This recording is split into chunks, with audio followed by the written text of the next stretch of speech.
Rishi hi. ఎందుకు ఏడ్చినావు daddy?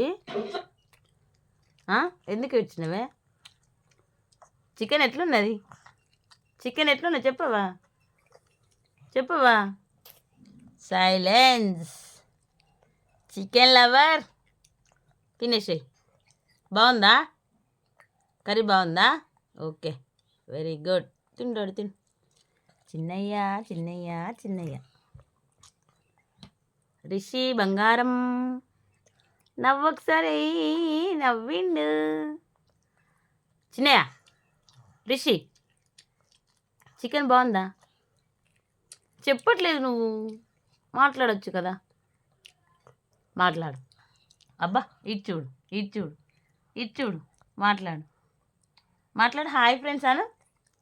Hi friends చెప్పవా? Mittu తీసుకుంటాండ. Bone వేసినావు అమ్మ, నాకు మెత్తడి పీసు కావాలని. అయ్యో చెప్పురాదు. అబ్బా అరే అరే అరే అరే అరే.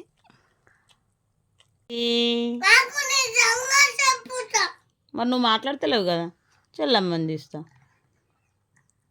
తల్లి హాయ్ చెప్పురా. తల్లి హాయ్ చెప్పురా. ఆద్యమ్మ హాయ్. ఆద్యా ఆద్యా ఇటు చూడు. అన్నయ్య నేను చూస్తా, ఇటు చూడరా. తిన్నావా? చికెన్ తిన్నావా? చికెన్ ఏది? ఆద్యమ్మ చికెన్ ఏదిరా? అల్లున్నదా? ఏది? పెట్టు నాకు. నా బంగారు తల్లి రోజు. Rishi Mittu say hi. అబ్బో చికెను అట. ఏంటి డాడీ? చికెనా? ఎట్లుంది?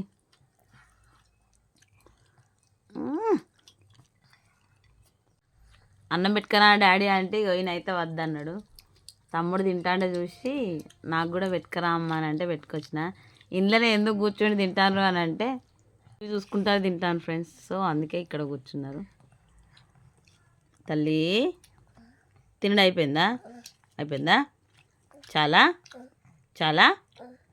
వాటర్ తేనా వాటరా? ఓకే. కారం అవుతుందా బిడ్డ? కారం అవుతుందా? కారం అవుతుందా? వాటర్ తెస్తావు. వాటర్ తెస్తా. ఉండు ఇక్కడే ఉండు. వేడి వేడిగా బగారా రైస్, గుమగుమలాడే చికెన్ కర్రీ ఎలా చేశానో చూడండి ఫ్రెండ్స్. ఇక్కడైతే కూరకు కావాల్సిన అన్నీ కట్ చేసుకున్నా అండి. చికెన్ కూడా ఫ్రెష్గా కడుకొచ్చుకున్నాను. చూడండి, కిలో చికెన్ సరిపడా గంజి అయితే పెట్టుకున్నానండి. ఆయిల్ పోసుకున్నాను. పచ్చిమిర్చి, కొత్తిమీర, ఆనియన్ అయితే వేసుకున్నానండి. ఆనియన్ చికెన్ కర్రీలోకి అయితే నేనైతే ఎక్కువ తీసుకుంటాను, ఎందుకంటే గ్రేవీ ఎక్కువ రావాలని నేనైతే ఎక్కువ తీసుకుంటాను. ఇవన్నీ వేగిన తర్వాత అల్లం అయితే వేసుకుంటానండి. కొంచెం చికెన్ కదా, చికెన్ కొంచెం అల్లం ఎక్కువనే వేసుకోవాలి. మసాలా తక్కువ వేస్తా కాబట్టి నేనైతే అల్లం ఎక్కువ తీసుకుంటాను. కొంచెం అది మగ్గిపోయింది కదా అండి, అందులో అయితే చికెన్ వేసుకున్నాను. పసుపు అయితే ముందే యాడ్ చేసుకోలేదండి, నేనైతే యాడ్ చేయను. ఎందుకనంటే నాన్ వెజ్ ఉడకనివ్వదని మా అమ్మ అయితే చెప్పింది. సో ఎప్పుడైనా నాన్ వెజ్ వండినప్పుడు పసుపు లాస్ట్ అంటే కొంచెం బాయిల్ అయ్యి నూనె పైకి వచ్చిన తర్వాత వేస్తానండి. చూడండి, ఇప్పుడే నూనె అంతా పైకి వచ్చిన తర్వాత వేసిన. కొంచెం ఆయిల్ అనేది పైకి వచ్చిన తర్వాత పసుపు వేస్తే ఏంటంటే మొత్తం ముక్కలకంతా పడుతుంది అన్నమాట. ఒక టమాటా అయితే వేసుకున్నానండి. చూడండి, టమాటా అంతా మగ్గిపోయాక కొంచెం కారపొడి వేసుకోవాలి. కారపొడి వేసుకొని మొత్తం మనకు సరిపోద్దా లేదా అనేది చూసుకొని మొత్తం కలుపుకోవాలండి ఒకసారి. ఇందులో అయితే ఇప్పుడు కొన్ని వాటర్ యాడ్ చేసుకుంటాను. చూడండి, బగార్లకి సూప్ అయితేనే బాగుంటుంది. మరీ సూప్ కాదు, మరీ ఫ్రై కాదు, గ్రేవీ టైప్ వచ్చేలా చేశానండి. చూడండి, ఎవ్రీ సండే అయితే ఏం తెచ్చుకోమండి.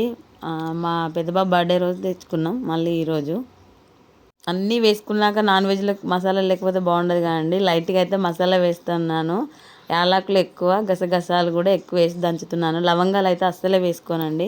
చూడండి, కర్రీ అయితే రెడీ అయిపోయింది. ఇదైతే బగారా అన్నం కోసం అండి. బగారా సామాన్ వేసాను, బట్ బగారా రైస్ కాకుండా ఇటు జీరా రైస్ లాగా కొంచెం జీలకర్ర ఎక్కువ తీసుకొని బగారా సామాన్ అయితే యాడ్ చేసుకున్నానండి. క్యారెట్ అలాంటివి అయితే ఏం వేసుకోలేదు, ఇంట్లో ఉన్న వాటితోనైతే చేశాను. అన్నీ వేగిపోయాయి కదండి. ఇందులో అయితే కొన్ని వాటర్ తీసుకోవాలి. గ్లాసున్నర వాటర్ తీసుకోవాలండి. నేనైతే చెంబు తీసుకున్నాను, చెంబన్నర వాటర్ అయితే పోసుకున్నాను. చూడండి మొత్తం బాయిల్ అయిపోయింది. అందులో అయితే వాటర్ అయితే పోసుకుంటున్నానండి. కొంచెం ఉప్పు వేసుకుందాము. ఉప్పు వేసుకున్నాక కొంచెం నీళ్ళు బాయిల్ అయిన తర్వాత బియ్యం అయితే వేసుకోవాలండి. చూడండి మంచిగా నానిపోయినాయి. బియ్యం అయితే వేసుకొని కలుపుకొని మూత పెట్టుకోవాలండి. మార్నింగ్ అయితే రొయ్యల కర్రీ ఉంటే రొయ్యల కర్రీతో అయితే తినేసిండండి. మా హస్బెండ్ అయితే మధ్యాహ్నం తీసుకొచ్చిండు. 4 o'clock అట్లా వండిన. చూడండి సండే మీ పిల్లలతో మీరు ఇలాగ ఎంజాయ్ చేశారండి. మా పిల్లలు అయితే బగారా విత్ చికెన్తో చాలా ఎంజాయ్ చేశారండి. వావ్.